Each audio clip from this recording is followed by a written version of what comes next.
एक सामान्य परिवार की लड़की रात के समय ट्रेन में सफर कर रही थी। वो बिल्कुल भी नहीं जानती थी कि आगे मेरे साथ कितना बड़ा हादसा होने वाला है। वो नहीं जानती थी कि कुछ ही घंटों में यह सफर कांटों के सफर से भी ज्यादा मुश्किल होने वाला है। उस ट्रेन में कुछ गुंडे लूटपाट के मकसद से वहां पर आए और उस लड़की के गले से चेन छीनने की जबरदस्ती कोशिश करने लगे। ट्रेन में बैठे सारे लोग अपनी आंखों से ये सब देखने लगे, लेकिन किसी की हिम्मत नहीं हुई कि आकर उस लड़की की मदद करे। लेकिन शायद किसी को यह पता नहीं था ये लड़की कोई और नहीं बल्कि भारत की एक नेशनल वॉलीबॉल प्लेयर है, और अगर उसे कोई मैच जीतने के लिए कितनी भी मेहनत करनी पड़े, अपनी खुशियों की कुर्बानी देने पड़े, वो कभी पीछे नहीं हटेंगी। उस अकेली लड़की ने उन गुंडों को मुंह तोड़ जवाब दिया, उनका विरोध करने की पूरी कोशिश की, लेकिन उन बदमाश गुंडों के अंदर दिल नाम की कोई चीज ही नहीं थी। उनको किसी के जिंदगी की कोई परवाह ही नहीं थी।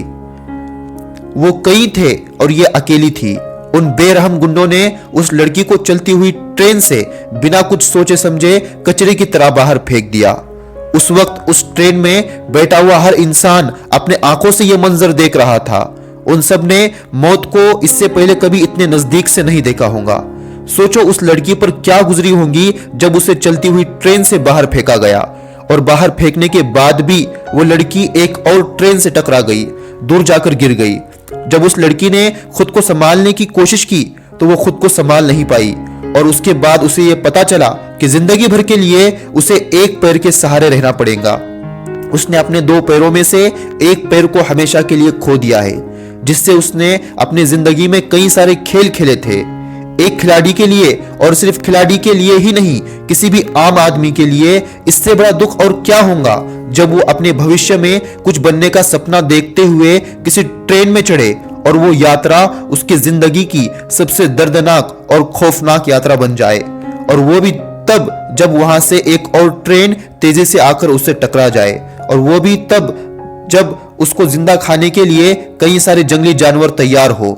ये किसी को भी नहीं पता था कि भारत की एक नेशनल वॉलीबॉल प्लेयर इस हालत में पड़ी हुई है, जहां पर उसको यह भी नहीं पता कि उसकी जिंदगी की ट्रेन और आगे चल भी पाएंगी या नहीं। ट्रेन के पहिए टक्कर के साथ उसके आंखों के सामने अंधेरा छा गया था, और वो मन ही मन में यह सोच रही थी कि कोई तो मेरे मदद के लिए आए, कोई जल्दी से मुझे अस्पताल पहुंचा दे, जल्दी से सुबह हो जाए। उस एक रात ने उस लड़की की जिंदगी पर एक बहुत बड़ा क्वेश्चन मार्क लगा दिया, जिसका जवाब किसी को भी नहीं पता था। ऐसे सिचुएशन में क्या तुम ये सोच सकते हो, ऐसी लड़की जिसका एक पैर उसके शरीर से गायब है, आगे चलकर वो अपने कटे हुए पैर के साथ दुनिया की सबसे ऊंची पर्वत माउंट एवरेस्ट पर देश का तिरंगा लेकर अपनी जिद के साथ पहुंचेंगी? ये कैसी जिद है? एक पैर शरीर से अलग होने के बाद भी इतना बड़ा हौसला? क्या तुम ये सोच सकते हो एक ऐसी लड़की जिसे पटरी पर मरने के लिए छोड़ दिया हो, उसे आगे चलकर पद्मश्री अवार्ड भी मिलेगा? और जिस लड़की के साथ ये सब हुआ उसका नाम है अरुणिमा सिन्हा। तुम इतने बहाने बनाते हो, कितनी शिकायतें करते हो अपनी जिंदगी की, कभी किसी और को दोष देते हो तो कभी ऊपर वाले को दोष देते हो। उस लड़की के सामने भी कई सारी चुनौतियां थी। अगर वो चाहती तो हार को स्वीकार कर सकती थी, लेकिन उसने हार को स्वीकार नहीं किया। उसने हर चुनौती को धूल चटा दी। क्या आपके अंदर है ऐसा साहस जो आपको आपके सपने तक पहुंचा दे? इस लड़की के पास तो उसका पैर नहीं था, इसे सबसे बड़ा बहाना मिल गया था अपने लक्ष्य से पीछे हटने का, लेकिन इस लड़की की हिम्मत को सलाम, इसने वो कर दिखाया जो आज तक किसी ने नहीं किया। मैं आपसे पूछना चाहता हूं, क्या आपके भी शरीर का कोई अंग इसी तरह आपके शरीर से अलग हो गया है? आपका शरीर तो सही सलामत है। आप अपनी आंखों से देख सकते हो, कानों से सुन सकते हो, अपने हाथ पैर चला सकते हो। आप वो सब कुछ कर सकते हो जो आप सोच सकते हो, और आप वो सब कुछ सोच सकते हो जो आपने अभी तक नहीं सोचा।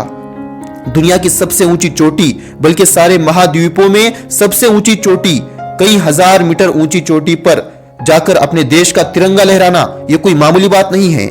हमारे देश को जरूरत है ऐसे युवाओं की, हमारे देश को जरूरत है ऐसे लड़कियों की जो किसी भी परिस्थितियों में हार नहीं मानती। हमारे देश को जरूरत है डॉक्टर एपीजे अब्दुल कलाम की, जो देश के लिए मर मिटने का जज्बा रखते हैं। डॉक्टर एपीजे अब्दुल कलाम एक छोटे से गांव में पैदा हुए। वो पढ़ाई करना चाहते थे, लेकिन उनके घर के हालात ऐसे नहीं थे कि वो पढ़ाई कर सके। फिर भी उन्होंने हार नहीं मानी, चुनौतियों के सामने घुटने नहीं टेके।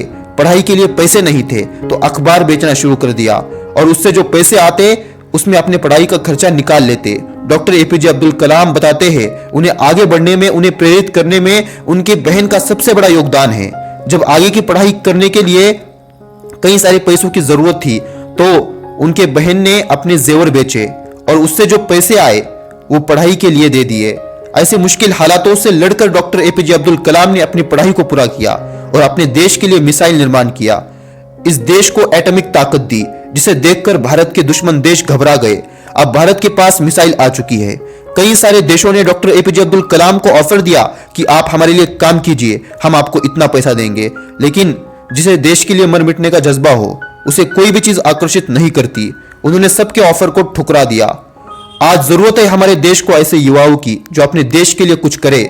लेकिन तुमको बहाने बनाने से फुर्सत होगी तो तुम इन सब के बारे में सोच पाओगे। अगर आपके हाथ पैर सही सलामत है, आपका पूरा शरीर सही सलामत है तो आप कोई भी बहाना नहीं बना सकते। और जिनके शरीर के अंग गायब है, जिनके आधे शरीर ने काम करना बंद कर दिया है, ऐसे लोग अपने देश के लिए वो करते हैं जो बाकी लोगों के लिए नामुमकिन होता है।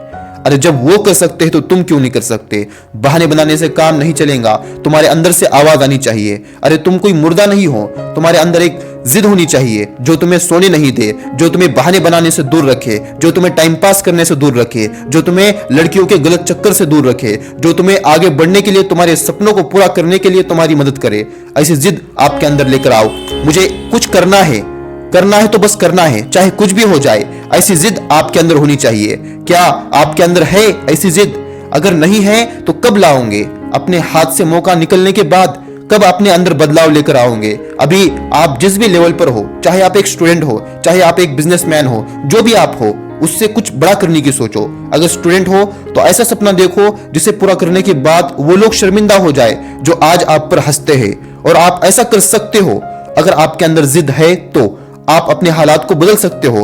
अगर आपके अंदर जिद है तो अगर आप कोई बिजनेस करना चाहते हो लेकिन आपके पास पैसे नहीं है, इतनी मेहनत करो, ऐसा कुछ करो जिसके बाद बड़े बड़े बिजनेसमैन आपकी एडवाइस लेने लगे, आपके पास आए। आप ऐसा कुछ करके दिखाओ जिससे लोग आपके दीवाने हो जाए, आप भीड़ से अलग दिखो। अगर आप ऐसा सोचोगे ये सब मैं कल से कर लूंगा, ये सब मैं 8 दिन के बाद कर लूंगा, 1 महीने बाद कर लूंगा, तो आप कभी भी अपने सपनों को पूरा नहीं कर पाओगे। ये बात याद रखिए। इंसान दुनिया में आने का समय इंसान का अंदाजा लगाया जा सकता है, लेकिन इस दुनिया से जाने का अंदाजा कोई नहीं लगा जा सकता। मौत बताकर नहीं आती। हो सकता है आज आप जिंदा हो और कल आप दुनिया छोड़कर चले जाओ। इसलिए जो करना है अभी कर डालो, जो मेहनत करनी है वो अभी करो। क्योंकि मैं भी नहीं जानता और आप भी नहीं जानते हम इस दुनिया में कितने दिन के मेहमान बचे हुए हैं। वक्त तेजी से आगे बढ़ रहा है, ना पकड़े तो हाथ आता है, ना रुकाए तो रुकता है। इसलिए अपने वक्त की कदर करो, वरना वक्त आपकी कदर नहीं करेगा। वक्त की अहमियत को समझो। अगर अच्छे से समझना चाहते हो वक्त की अहमियत क्या है तो उस इंसान के पास जाओ जो बुरे हालात में अपनी जिंदगी बसर कर रहा है। अगर तुम उससे पूछोगे तुम्हारी इस हालत का जिम्मेदार कौन है, तो वो कहेगा मैं खुद अपनी हालत का जिम्मेदार हूं। मैंने अपने वक्त की कदर नहीं की, अपने वक्त की अहमियत को नहीं समझा, इसलिए आज मैं यहां पर हूं। मैं वक्त को बर्बाद करता था, वक्त रहते कोई भी काम नहीं करता था। उसका नतीजा है कि आज मैं बुरे हालातों में हूं। इसलिए अगर आप अपनी आने वाली जिंदगी में खुश रहना चाहते हो तो अभी अपने वक्त की कदर करो।